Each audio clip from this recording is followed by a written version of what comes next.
Alright, so in this next one we're playing black. White's king just went to h3. My eyes immediately go to, well, my rook is under attack from his king. And so let's do a material count real quick first. He's got 4 pawns and 2 rooks, and I have 2 pawns and a rook and 2 minor pieces, knight and bishop. So technically we're about equal. So what is that? 5, 11, 12, 13 points, and he has 14 points, so we're technically down by a point, but I always like having 2 pieces versus a rook, so I think it's relatively equal. So if we go rook to g3 check, what can he do there? He's going to have to go king to h2, but what would the follow-up be? Maybe we go bishop to, no, it's not going to be bishop c7. We just drop our bishop on c7 and the rook would just take it. So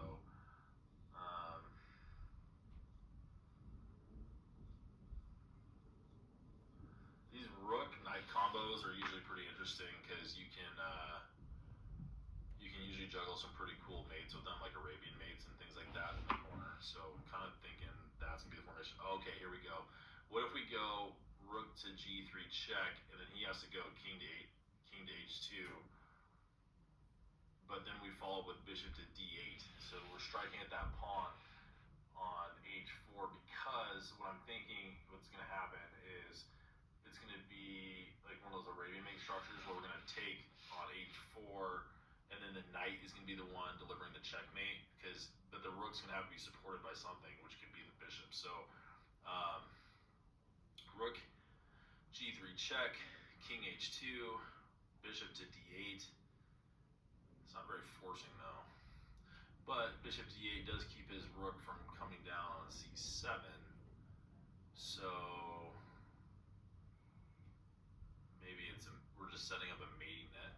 A lot of times with mating nets, you're going to do the antithesis. You're going to do the exact opposite of forcing moves because you have to set up the trap. So that's usually the case where it doesn't have to be as forcing, where you're setting up the trap with a mating net. So we can't do bishop d8 first because he's just going to take our rook on g4. So I think it's definitely rook g3 check. It keeps him on that file, on the h file. Check, king h2, bishop d8. And what can white do? I mean, he can't check me with any of his rooks. He could try to, well, he could try to come down like on the 5th rank and try to attack my knight sideways.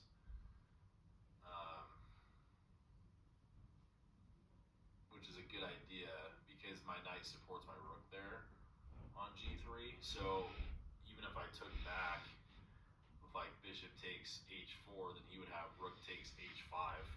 Whether it's his e rook or his c rook, he would take that out, and then I don't think I have a good follow-up. So what if it's rook g3 check, king h2,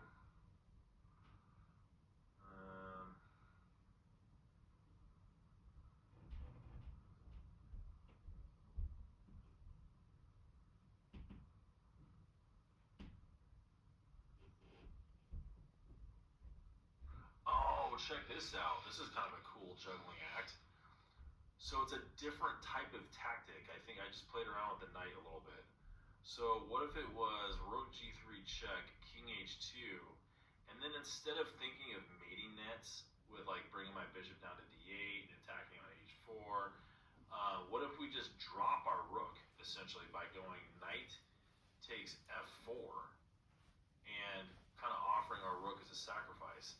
And then if he takes it with king takes g3, then we have a knight fork and we win another rook. So it'd be knight takes e2 with check, because it forks his king that would be on g3 in that case, and his rook on c1. And then we win his other rook, and that would probably be the end of the problem. Let's see if there's any problems with that. With that thinking. Rook h2, knight takes f4, king takes g3, knight takes e2 check, king to, g4 or f3, and then knight takes c1. That would work, but I just saw this. Rook g3 check, king h2, knight takes f4. He could try pinning us with like either of those rooks. Maybe the e rook, rook to f2. He could pin us. And our knight is now pinned. But, okay, so let's consider that for a second. So let's say he pins us, our knight to our king on f4. Then we could do an in-between move of rook to h3 check, which is almost mate. Because, okay, that's cool. So rook g3 check, king h2, knight takes f4, rook on e2 to f2, pinning our knight, rook to h3 check, and the king would have to go to g1 in that case. Oh, this is crazy. And then our bishop in that case would go to b6, like a pin on his rook to his king. So now we're pinning his rook to his king, even though he's pinned our knight to our king. You pin my knight, I pin your rook. So now he can't take. He can't take our knight. And he's going to release the pin, so he'll probably move like king to f1 to get out of that, and then we would just take the rook. Bishop takes f2, and then king takes f2, and now we've won, a rook for bishop, and we also won a pawn, the f4 pawn. So I think that would be it. Now let's also go back though to the original line, because I considered him moving the e2 rook over to f2. We didn't consider if he tried pinning our knight to our king with the c1 rook. So let's see if that changes anything. Rook to g3 check, king to h2, knight takes f4, rook on c1 to f1, and pinning our knight. And now rook to h3 check,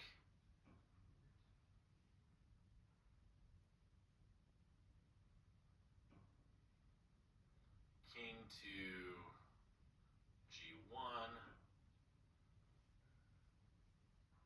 Okay, and then bishop b6 check. Then he's got to block. He's not going to want to block with his e2 rook because he's just going to lose it. Eventually, he's going to have to pin his rook, even if it's the c1 rook, back on f2. He's going to have to do that, otherwise it's mate.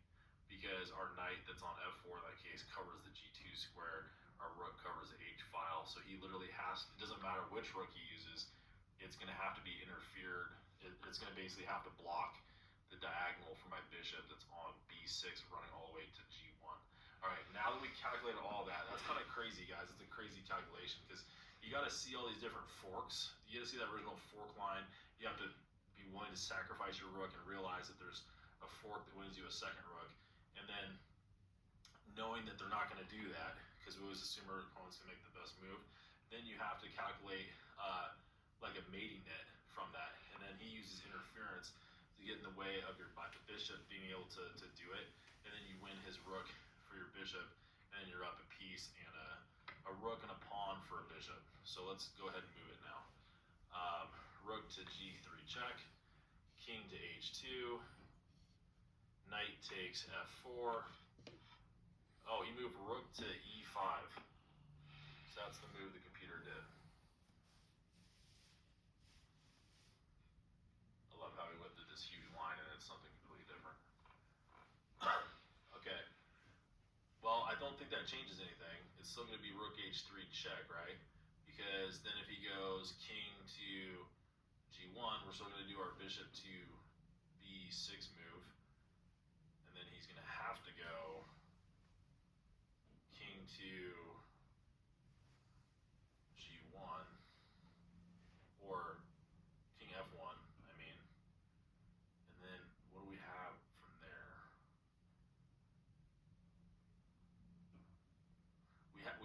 fork on d3, but I don't know if that's fast enough with these rooks, because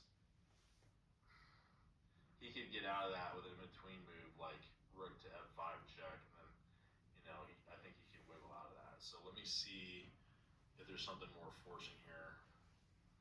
Maybe we go rook to g2 check, and then what if he just jams his king in the corner, like king h1.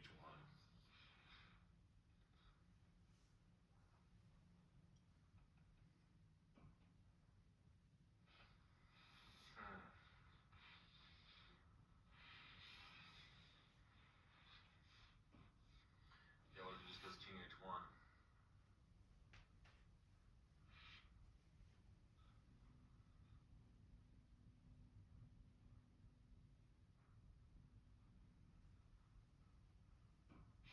Let's go back to the rook to h3 check line. Rook to h3 check, king to g1.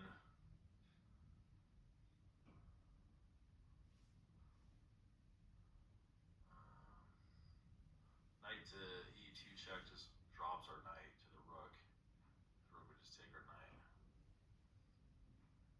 What if bishop to d6 check there, which is what our original line was anyway. He's going to go king f1. Oh, then we have the skewer. Okay. I don't know why that was escaping me, guys. It's because there's all these lines. So rook to h3 check here. He goes king to g1. We go bishop to b6 check, which also gets out of the way of that rook attacking us on the 5th rank.